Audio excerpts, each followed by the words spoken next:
Hush, little baby, don't say a word. Mama's gonna buy you a mockingbird. And if that Item número SCP-004. Classe do objeto: Euclídeo. Procedimentos especiais de contenção. Ao manusear os itens de SCP-004-2 até SCP-004-13, é vital que os devidos procedimentos sejam observados. Os objetos não devem ser removidos do local a não ser acompanhados por 2 funcionários de segurança de nível 4. Os componentes de SCP-004 não devem passar através de SCP-004-1 em hipótese alguma. Os efeitos deste ato ainda são desconhecidos, e os custos desse tipo de experimentos são altos demais para tornar a pesquisa viável. Se algum dos objetos contidos em SCP-004-1 violar a contenção, ou se a instalação for violada, as chaves devem ser trazidas para dentro e a porta deve ser trancada antes da ativação dos explosivos locais da Área 62. A remoção não autorizada das chaves da área de testes é motivo para rescisão imediata. Uma autorização de nível 1 é necessária para o acesso básico ao SCP-004. Uma autorização de nível 4 é necessária para o uso de SCP-004-2 até SCP-004-13.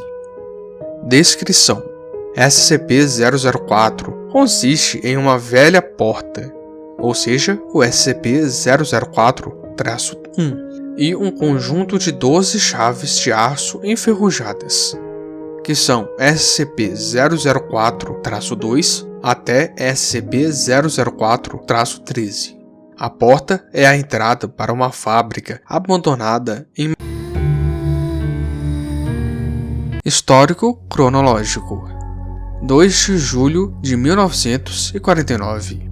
Um grupo de 3 jovens invadem uma propriedade federal perto de... e encontram a porta. De acordo com seus testemunhos, eles encontraram um conjunto de chaves enferrujadas em um cofre de ferro e descobriram em qual porta elas se encaixavam. Os jovens foram presos após contactarem um xerife quando um de seus amigos, o SCP-004-CAS-01, desapareceu. 3 de julho de 1949. Autoridades locais encontram a mão direita decepada de SCP-004-CAS-01 a uma distância de 8 km de SCP-004-1. Outras partes do corpo de SCP-004-CAS-01 são encontradas espalhadas em um raio de até 32 km da fábrica. Sob interrogatório, os jovens relatam às autoridades que após abrirem a porta com uma das chaves, o SCP-004-CAS-01 foi decepado em diversos pedaços e, em seguida, desapareceram. A essa altura, a Fundação SCP assume a investigação. 4 de julho de 1949. O agente da SCP adquire as chaves das autoridades locais para dar início aos testes. Os testes revelaram que SCP-004-2 a SCP-004-13 se encaixam em uma única tranca em uma porta grande e barrada no local. 12 funcionários classe D são designados para testar os efeitos da porta. Das 12 cobaias, cada uma utilizando uma chave diferente, apenas 2 sobreviveram. Abrir a porta com qualquer chave fora SCP-004-7 ou SCP-004-12 fez com que as cobaias fossem despedaçadas em diversas direções. No entanto, nenhuma parte decepada foi encontrada imediatamente. Até o presente momento, só 2 partes de cada indivíduo foram recuperadas, exceto o indivíduo que utilizou SCP-004-, cujas partes foram espalhadas próximo ao local. As partes não encontradas, para todos os efeitos, deixaram de existir. Dos sobreviventes, somente um o que utilizou o SCP-004-7 e retornou ileso. O outro retornou em um estado beirando a catatonia, capaz somente de sair pela porta e cair no chão. O indivíduo teve que ser contido para evitar que arrancasse fora os próprios olhos. Ver apêndice A, efeitos mentais de SCP-004. A cobaia, utilizando o SCP-004-7, disse ter adentrado uma enorme sala, impossivelmente grande considerando o tamanho do prédio observado de fora. Após sua saída, SCP-004-1 foi deixada aberta e uma equipe armada de funcionários de nível 3 entrou. Foi determinado que é impossível medir as dimensões da câmara e que a porta e os indivíduos que entram são as únicas partes da sala que podem ser percebida ou iluminada. 16 de julho de 1949. Os jovens e o xerife são rescindidos. 2 de agosto de 1949. É declarado uma área perigosa devido a explosivos não detonados, e cercas são erguidas para evitar a entrada de civis. São iniciados testes para determinar potenciais riscos à segurança durante exposições ao ambiente, além de SCP-004-1. 1º de dezembro de 1950. É confirmada a existência de anomalias espaço-temporais resultantes da exposição a SCP-004. Testes posteriores são suspensos até segunda ordem. 2 de julho de 1950.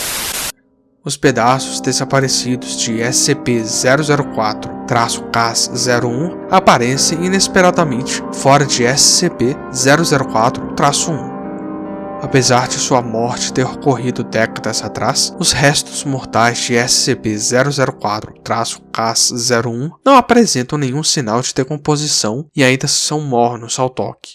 O sangue permanece sem coagulação. Os restos são coletados para análise posterior. 4 de julho de 1950. Os pedaços desaparecidos de uma das 12 cobaias do primeiro teste aparecem de maneira análoga aos de SCP-004-CAS-01.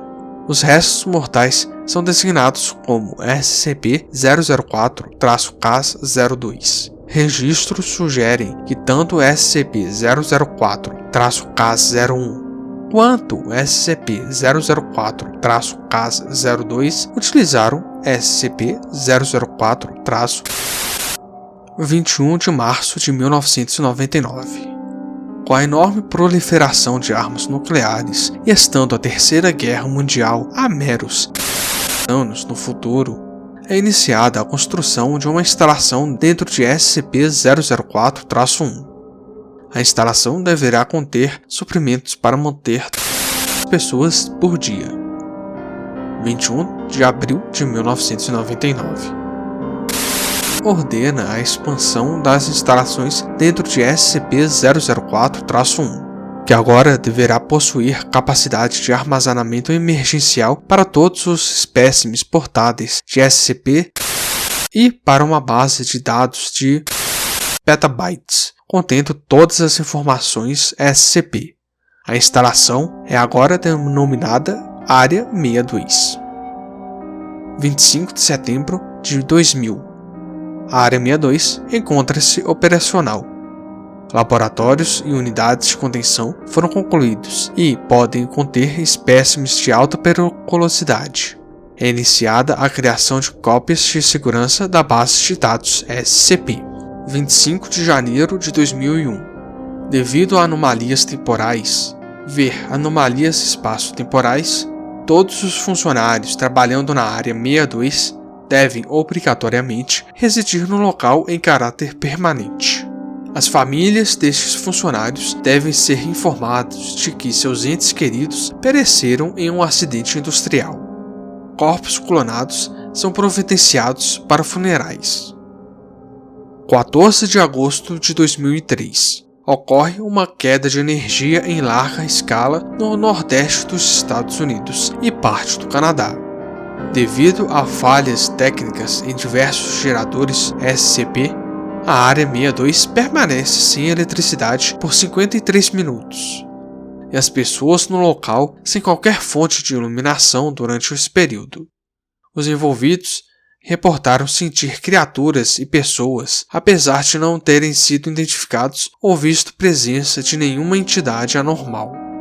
Um grupo de funcionários da instalação é selecionado para ler apêndice A e relatam que as criaturas sentidas possuíam o tamanho de humanoides, mas, no restante, eram similares a criaturas verdes e enormes descritas no texto. Anomalias espaço-temporais. SCP-004 parece propagar anomalias no espaço-tempo. Funcionários, ao deixarem a instalação, relatam ter perdido tempo. Aqueles que permaneceram no local por semanas alegam só terem passado alguns dias, e os registros de suas atividades e a quantidade de suprimentos consumidos suportam estas alegações. Outras anomalias temporais envolvem SCP-004-2 a SCP-004-13. Em particular, o reaparecimento de SCP-004-CAS-01 e SCP-004-CAS-02 exatamente anos após terem utilizado o SCP-004-. Foi designado para investigar os aspectos dessas anomalias. Anomalias espaciais incluem as dimensões impossivelmente grandes da área acessada através de SCP-004-7. Da mesma forma, o incidente ocorrido durante o apagão de 2003 sugere a presença de um plano alternativo de existência no mesmo local ocupado pela Área 62. Notas adicionais. Testes em SCP-004 revelam que 10 das chaves abrem SCP-004-1, em uma dimensão onde as leis da física e da topologia diferem radicalmente das nossas. Indivíduos que encontram estas condições hostis são despedaçados e as partes de seus corpos realocados a diversos locais, dos quais somente 3 parecem se situar na Terra. Corpos alocados a 2 desses locais aparecem imediatamente, enquanto partes alocadas ao terceiro aparecem exatamente anos no futuro. Os outros 7 locais são atualmente desconhecidos. Pesquisas atuais possuem 2 focos. O primeiro é encontrar métodos para sobreviver às condições provocadas pelas tipologias hostis de SCP-004. O segundo sugere que SCP-004-2 a SCP-004-13 podem abrir outros portais além de SCP-004-1. Apêndice A. Efeitos mentais de SCP-004-12. Todos os funcionários de classe D que utilizaram SCP-004-12 retornaram em estado catatônico, incapazes de comunicação verbal. Alguns ainda possuíam força suficiente para tentarem arrancar seus próprios olhos. Das 16 cobaias, somente 4 sobreviveram.